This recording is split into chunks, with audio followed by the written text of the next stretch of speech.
So, Alien Day. So I will speak to you from a place of experience when it comes to the spiritual stuff, the balances, the cosmic dances, the evolution, the densities, and that combined with intel that I've gathered over the years, that I've checked with my resonance meter and tuned into and downloaded more information about, etc. And that's a good entrance point. Why is it important to even think about it or consider it? And ultimately, it is not. I agree. Meaning, you can live your life as you do, and you can go on with your spiritual journey and service to others. But you have to understand a few things that will make this life more in context. One being that a lot of the teachings that not only I teach, but that most beings on Earth teach, have their origin in extraterrestrial contact to begin with. So a lot of the spiritual teachings that you may be a fan of and that have helped you along the way usually have some kind of connection to an extraterrestrial consciousness, more or less, depending on the teaching and depending on how much it has become traditionalized by humans over the decades after contact or after that initial influence. Also, even when someone is naturally in tune and naturally speaking, they are not coming up with this stuff using their brain. Their brain functions like an antenna. It functions like a radio.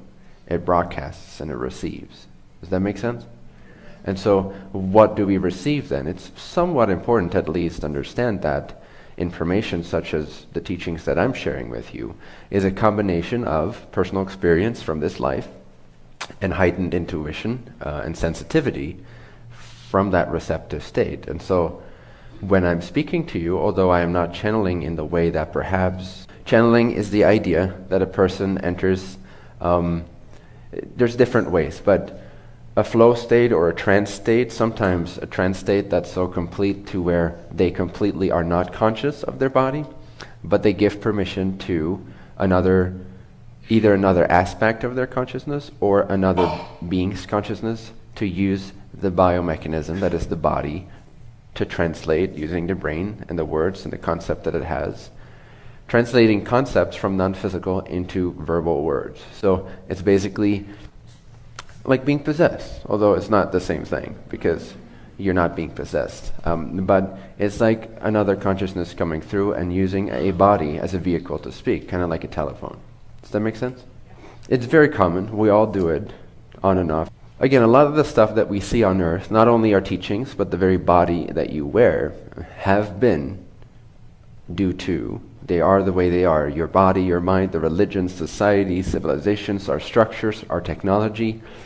The vast majority of that has been either directly or rather directly been influenced by other civilizations, extraterrestrials. So that's one part of why it is helpful to address this topic, is because a lot of who we are comes from that. So they are not just strangers, they're not as alien as we think they are. A lot of them are directly connected to our genetics.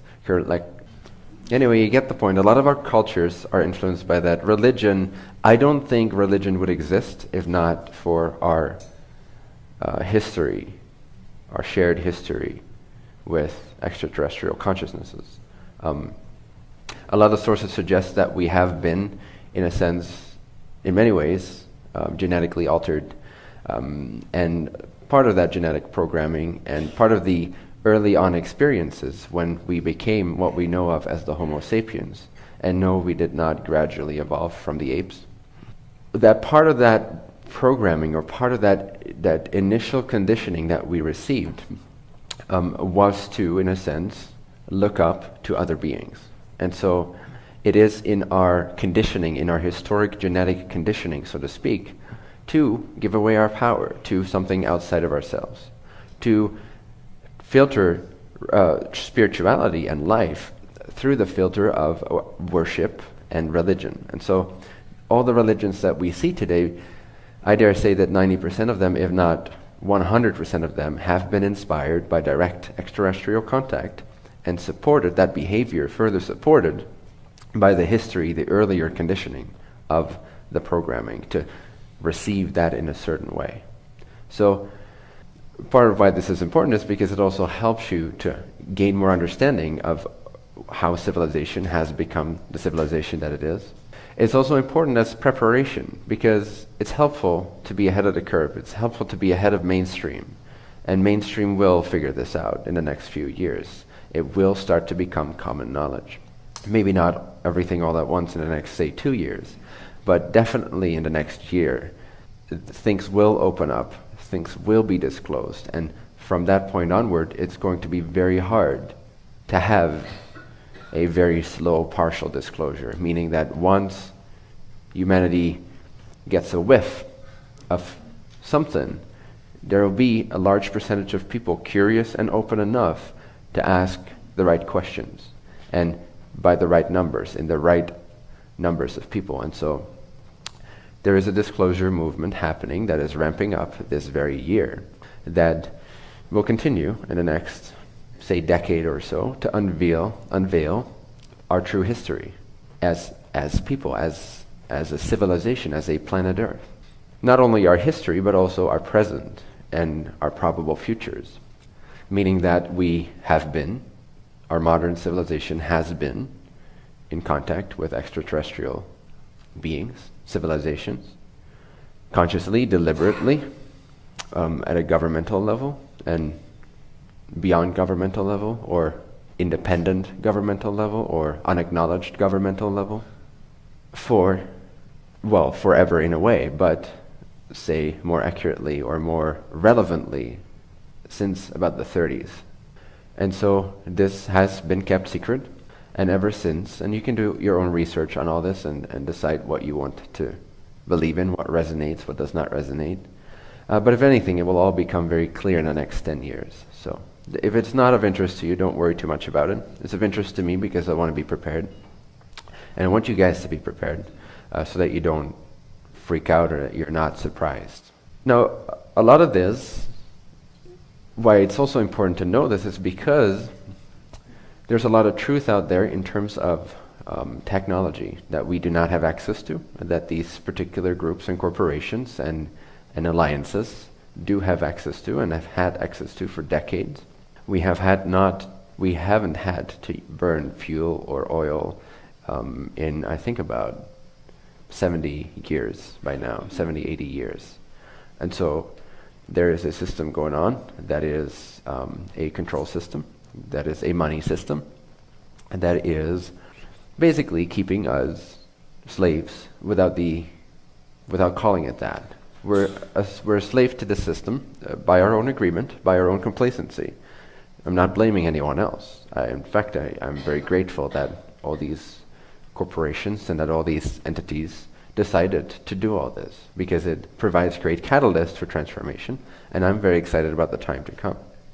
And without it, we wouldn't have this catalyst for really standing in our truth and owning what it is we desire to know and who we desire to be as a unified collective people. So none of what I share is ever like, look at those bad guys. Or if I do say that, take it with a grain of salt. It's just a relative play that we're playing.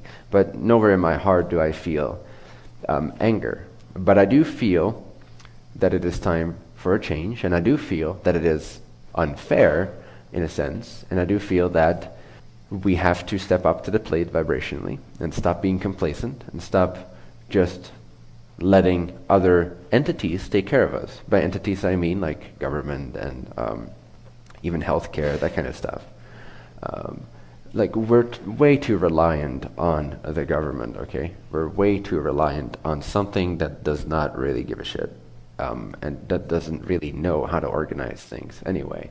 And that is so convoluted and so layered that one layer has no idea what the other layer is doing. It's very compartmentalized. It's extremely compartmentalized. There's no unison. There's no true representation of the people. There is interest.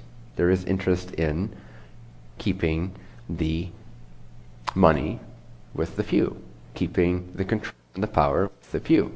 This is not a conspiracy theory, because it's the truth. It's a conspiracy truth. It's conspiracy fact. And so we will find it's a little challenging for me to organize all this information and decide on the spot what's relevant for everyone and what's not, because it's such a varied topic and such a layered topic. So let me just extract what I really want you guys to know, and you can do your own research for the details. I don't want to distract you with too many details, but I do want you to be aware of certain things so that your context expands itself, and you can start to recognize the things and the events that are going to happen, that are going to be disclosed, the transformation that you'll be seeing in the next few years on planet Earth and in the news and on the internet, so that you have the proper context, at least some of it, to understand where it comes from and where it fits in, okay? So that you can remain in the eye of the hurricane and be of support and not be one of the people that is freaking out or getting angry or whatever.